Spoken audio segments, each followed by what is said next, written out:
Dollars had been spent to date to make Elissa sound, yet her appearance was hardly different from an Aegean smuggler with a fresh coat of paint. Her arrival in Galveston was received with all the requisite pomp, but quietly the event was dubbed the Emperor's New Clothes. The Elissa project was in trouble. It was in debt, over budget, and behind schedule. Some suggested the project be shut down. Instead, Galveston Historical Foundation redoubled its efforts to carry the project forward. The foundation set themselves on a 2-year do-or-die effort to complete Elissa and open her to the public. In the fall of 1980, work resumed under the direction of David Brink, yet another South Street Seaport veteran. Elissa was hauled at the shipyard in Galveston, and workers spent 2 months replacing deck beams, stringers, hatch combings, and bulwarks. The job proved surprisingly difficult for the modern-day shipyard because Elissa had considerably more shape to her than the ships they were accustomed to working on. Craftsmen from all over the country came for the rare opportunity to work on Elissa.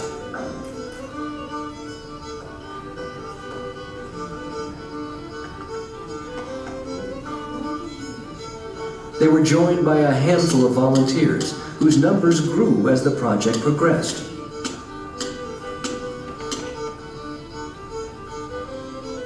Skills long obsolete were put to use. A rigger's loft was set up to fabricate Elissa's standing rigging in the same manner it was done a century ago.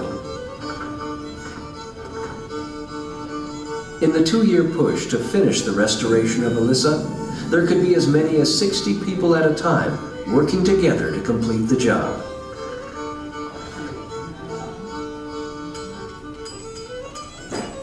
The crew learned to rivet bulwarks, chain plates, and numerous other fittings.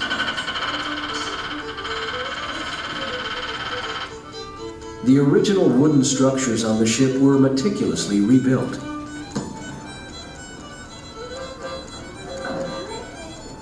By July of 1981, it was time to step the foremast. On Elissa, the lower portions of the masts were fashioned from steel, while the tops and yards were milled from whole Douglas firs in Oregon. Meanwhile, her sails were crafted in Maine. Carpenters were hired to build the railings and deckhouse. With masts stepped and yards crossed, a classic bark was finally coming into being.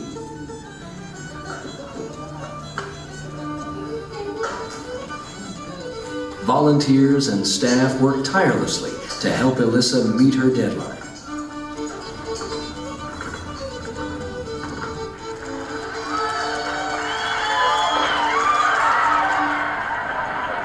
Miraculously, on July 4th, 1982, Elissa was open to the public at her new home at Pier 21 in Galveston. When the cheering subsided, the real test of Elissa's rebirth began.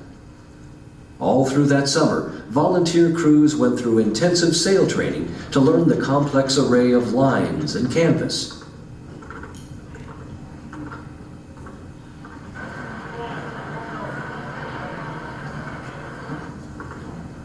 They trained to make the dream live. And in August, they lived the dream.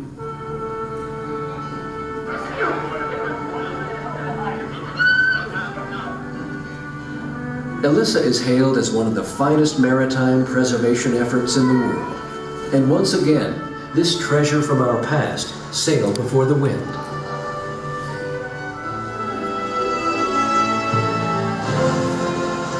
In 1986, Elissa made an amazing 2,000-mile journey to New York City, a port she had called on over a century before.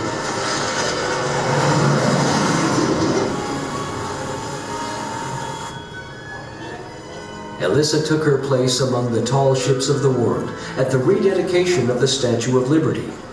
She was the oldest of the Class A tall ships in the parade of sail. And on that sunny summer day, she was no longer just a tall ship for Texas. Galveston shared Elissa with the world.